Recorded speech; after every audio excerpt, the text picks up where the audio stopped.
अब आते हैं आज की कहानी के ऊपर। बहुत सारी ऐसी कहानियाँ, ऐसी क्राइम तक के एपिसोड में आपको मैंने सुनाई है, मुझे लगता है कि हद से ज़्यादा सुनाई है। अंधविश्वास या इसे कहें अंधा विश्वास, ऐसी ऐसी इसमें कहानियाँ आई हैं कि कभी कभी सोच के हंसी भी आती है कि एक पढ़ा लिखा समझदार इंसान कैसे किसी बेवकूफ़ी की चीज़ों में, किसी की बातों में आकर क्या क्या कर बैठता है सिर्फ अंधे विश्वास के चक्कर में। जैसे बुराड़ी का इंसिडेंट आपको था, एक मोक्ष के लिए, अपने पिता की आत्मा से मिलने के लिए 11 लोगों की जान चली गई।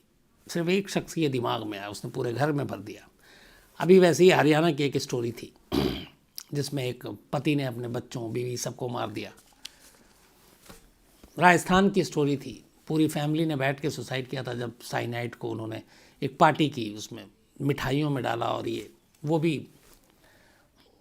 किसी मोक्ष, किसी और परमात्मा से मिलने के लिए।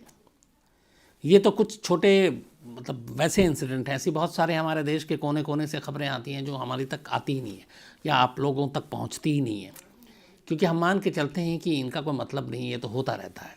चौंकाती चीज़ें तभी हैं जब वो लगे कि अरे ये क्या हो गया। लेकिन अंधविश्वास और अंधविश्वास के नाम पर ऐसी ऐसी चीज़ें होती हैं कि वो हमें चौंकाती नहीं है। कोई आग पे दौड़ता है नंगे बदन, कोई पत्थर मारते हैं एक दूसरे को, बच्चों को ऊपर से नीचे फेंक देते हैं दुआओं लंबी उम्र के लिए, तो ऐसी ऐसी पता नहीं वो कीलें चुभो लेते हैं। हर तरह की पता नहीं क्या क्या ऐसी मान्यताएं या अंधविश्वास भरी पड़ी हैं। आज की जो कहानी है वो एक पति पत्नी की कहानी है, और इन पति पत्नी के बीच में एक अंधा विश्वास यानी एक अंधविश्वास भी कैरेक्टर है। कहानी तमिलनाडु की है।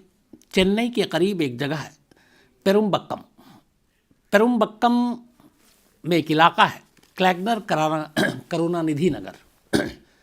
करुणानिधि तमिलनाडु के चीफ मिनिस्टर रहे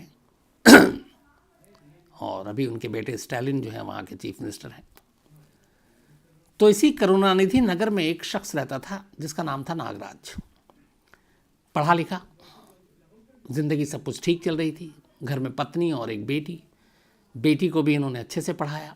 इसका मतलब है कि घर में एजुकेशन का भी माहौल था, कोई जाहिलियत और ऐसी चीज़ भी नहीं थी कि जिससे अंधविश्वास को इतनी आसानी से इस घर में जगह मिले। पढ़ लिख कर बेटी स्कूल कॉलेज पास करती है और आईटी सेक्टर में काम करती है, एक आईटी फर्म में नौकरी करती है। आप इसे अंदाज़ा लगाइए कि वो ठीक ठाक एजुकेशन और सब कुछ तालीम उसने अच्छी ली। लेकिन पढ़े लिखे लोगों के घर में भी ऐसी चीज़ें हो सकती हैं, यह हैरान करती हैं।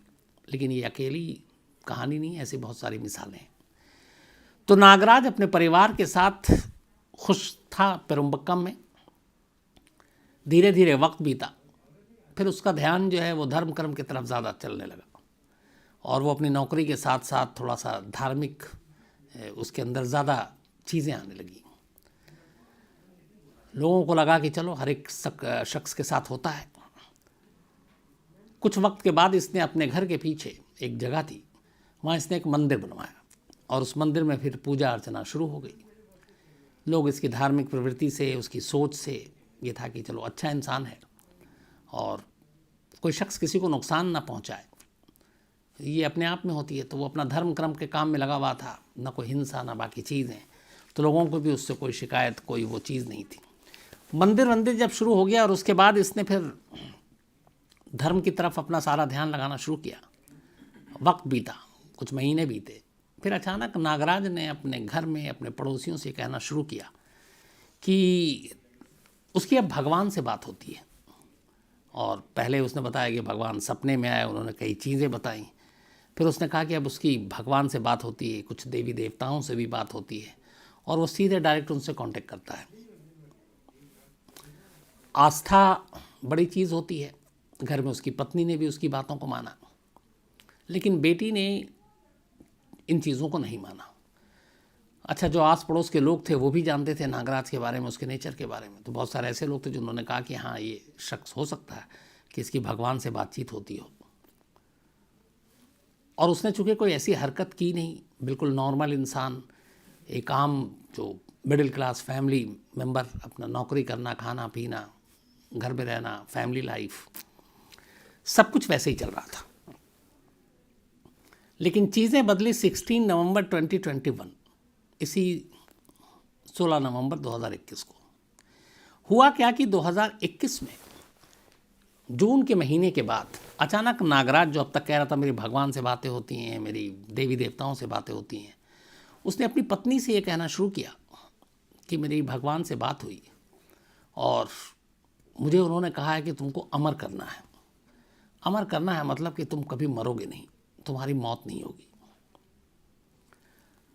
पत्नी को भी अपने पति पर भरोसा था। उसने कहा अच्छी बात है, तो खुशी की बात है कि तुम जिंदा रहोगे, अमर रहोगे। फिर उसने अपनी बेटी को भी बताई ये बात। बेटी ने बात सुनी, अनसुनी कर दी। उसने अपने पड़ोसियों, दोस्तों, रिश्तेदारों, मंदिर में आने वाले साथियों को ये बात बताई कि मुझे सपने में और मेरी बात हुई और मैं अमर हो जाऊंगा। धीरे धीरे ये बात भी लोगों ने हजम कर ली। लेकिन 16 नवंबर की शाम को अचानक नागराज घर आता है और पत्नी से कहता है कि उसके सीने में दर्द हो रहा है और बोला भगवान से मेरी जो बात हुई उसमें यह है कि मैं अमर हूँ, मरूंगा नहीं। तो बोला अमर मैं हो सकता हूँ, उसमें एक ही शर्त है, और मेरे को ये बातचीत हुई है ऊपर वाले से। तो उन्होंने कहा कि तुम्हारी धड़कन जब रुके, तुम्हारी सांसें रुके, उससे पहले तुम जिंदा दफन हो जाओ। तुम अगर जिंदा दफन हो जाओगे तो तुम अमर हो जाओगे, मरोगे नहीं। उसने अपनी बीवी से ये बात कही। अब बीवी ये वाली बात सुन के थोड़ी सी संकोच, क्या करे। उसने कहा देखो, तुम मुझ पे भरोसा रखो, देवी देवता भगवान से डायरेक्ट बातचीत हो चुकी है, और ये है कि अगर तुम मुझे ज़िंदा दफना देती हो तो मैं अमर हो जाऊंगा। तो मुझे ज़िंदा दफना दो और कुछ घंटे के बाद मैं अपने आप उस कब्र से बाहर आ जाऊंगा, तुम्हें कुछ करने की ज़रूरत नहीं है। बीवी कन्विंस हो गई। इसके बाद बीवी ने फ़ौरन 2 मज़दूरों को बुलाया। मज़दूरों को बुलाकर अपने घर के आंगन में उसने कहा कि आप खुदाई करवानी है। मज़दूरों ने पूछा क्या काम है। अब पत्नी बता नहीं सकती थी। उसने कहा मुझे पानी की टंकी नहीं लगानी है और पानी की टंकी के लिए यहाँ पे खुदाई करानी है। मज़दूरों को अपना काम करना था। उन्होंने गड्ढा खोदा पानी की टंकी के हिसाब से, और गड्ढा खोद कर अपनी जो दिहाड़ी मजदूरी थी वो लेकर चले गए। इधर नागराज की बेटी भी अपनी नौकरी पे बाहर थी, उस वक्त घर में नहीं थी, और वो आती रात को, डेली उसका रूटीन था। मजदूर के जाने के बाद नागराज की पत्नी ने नागराज को ये सारी चीज़ें दिखाई। इसके बाद नागराज उस गड्ढे में, या यूँ कहें कि उस बनाए गए कब्र में उतर गया और अंदर जाकर लेट गया। उसके बाद उसने अपनी पत्नी से कहा कि अब तुम इस कब्र को ढक दो और मैं ज़िंदा दफन हो जाऊंगा और अमर हो जाऊंगा। पत्नी भी पति के बातों में पूरी तरह से आ गई। पति अंदर गड्ढे में, पत्नी ने मट्टी डालना शुरू किया। थोड़ी देर के बाद ज़मीन बराबर। अब नागराज अपने ही घर के आंगन में जिंदा दफन हो चुका था। पत्नी अपना काम करके वापस नॉर्मल आई। उसे भरोसा था कि उसका पति बाहर आ जाएगा। घंटे बीतने लगे, लेकिन उस कब्र के आसपास कोई हलचल नहीं। उसे लगा कि अभी वक्त है। धीरे धीरे रात हो गई। तब तक बेटी भी घर पहुंच गई। अब बेटी जब घर आती है तो एक रूटीन था कि उसके पापा जो हैं वो हमेशा घर में होते थे, उसका इंतज़ार कर रहे होते थे। अब उस दिन घर में आई तो देखा सिर्फ माँ है, पापा है नहीं। उसने माँ से पूछा, माँ ने कहा कि कहीं बाहर गए।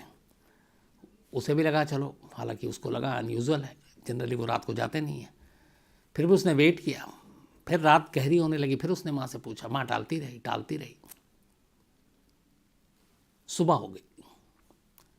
सुबह हुई। इधर बेचैन पत्नी बार बार आंगन में उस गड्ढे, उस कब्र की तरफ देख रही है कि ये खुले, अंदर से उसका पति बाहर आए, लेकिन वहाँ सन्नाटा, कोई हलचल नहीं।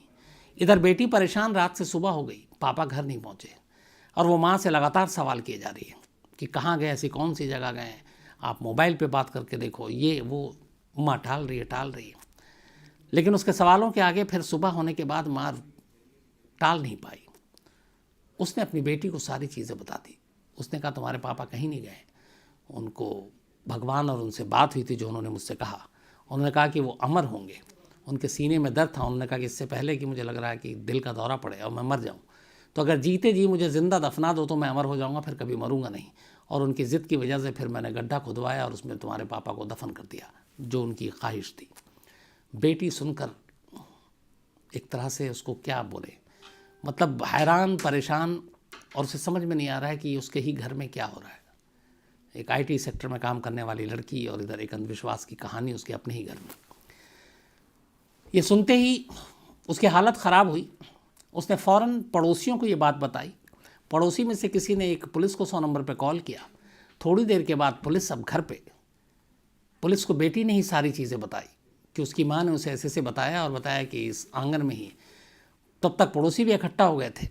इधर लोगों ने अब उस गड्ढे को, उसकी मट्टी हटानी शुरू की, उस कब्र की। थोड़ी देर के बाद मट्टी हट गई।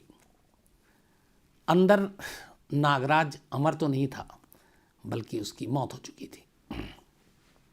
पुलिस आती है, बॉडी को अपने कब्जे में लेती है, हॉस्पिटल भेजती है, पोस्टमार्टम होता है। बाद में पोस्टमार्टम रिपोर्ट सामने आता है। पोस्टमार्टम रिपोर्ट के मुताबिक जो टाइम ऑफ डेथ थी, मरने की जो वक्त था, उसके हिसाब से, और जो गड्ढा खोदने का वक्त था, जो मजदूर गए और जो नागराज की पत्नी ने स्टेटमेंट दिया और जो नागराज की बेटी ने स्टेटमेंट दिया, उसके हिसाब से जब उसे ज़मीन के अंदर दफनाया गया तब उसकी सांसें चल रही थी, वो ज़िंदा था। मौत दफनाए जाने के बाद दम घुटने से हुई, क्योंकि हवा, ऑक्सीजन कुछ था नहीं, और दम घुट जाने की वजह से नागराज की मौत हो गई। और उसे ये यकीन था कि जीते जी अगर वो जिंदा दफन हो जाता है, उसकी पत्नी उसे दफना देती है, तो अमर होगा, फिर कभी मरेगा नहीं। लेकिन ऐसा हुआ नहीं। बेटी की कंप्लेंट पर पुलिस ने फिर मुकदमा दर्ज किया पत्नी के खिलाफ। अब यहाँ पे सवाल ये है कि पत्नी का रोल और पत्नी कितनी गुनहगार, इसको लेके एक बहस। क्योंकि पति ने फोर्स किया, अंधविश्वास की बातें थी, पत्नी अपने पति पे भरोसा करती थी, और उसकी जो नीयत थी वो यही थी कि उसका पति कभी मरे नहीं, हमेशा अमर रहे, हमेशा ज़िंदा रहे। तो यहाँ पे क्राइम वाली थॉट नहीं थी कि मुझे इसे मारना है। उसने यही स्टेटमेंट भी दिया। और जो पुलिस के लोग हैं उनका भी यही कहना है कि जो किसी भी क्राइम में मोटिव होता है मकसद, यहाँ मकसद वो दफना तो रही है अपने पति को, लेकिन मोटिव उसका ये है कि इसके दफन होने से इसकी उम्र बढ़ जाएगी, तो उसे मारना नहीं है। नंबर 2, पति ने फोर्स किया, पति ने उसको कन्विंस किया कि अगर तुम ऐसा करोगे तो मेरी आयु बढ़ जाएगी। तो यहाँ पे भी पत्नी की वो अपने पति को लेकर मोहब्बत थी और उसने इसीलिए उसको दफनाया। लेकिन फिर भी एक ज़िंदा इंसान को दफनाना अपनी आईपीसी, अपने कानून के डिक्शनरी के हिसाब से जुर्म है। अब इसमें आगे क्या होगा, मैं अपडेट इसको लेकर आपको ज़रूर दूंगा। लेकिन अंधविश्वास की ये सबसे ताज़ा कहानी है जो तमिलनाडु से आई थी, तो मुझे लगा आप तक ज़रूर पहुंचानी चाहिए। अब कहानी यहीं रुकती है, लेकिन सिलसिला आगे बढ़ाता हूँ।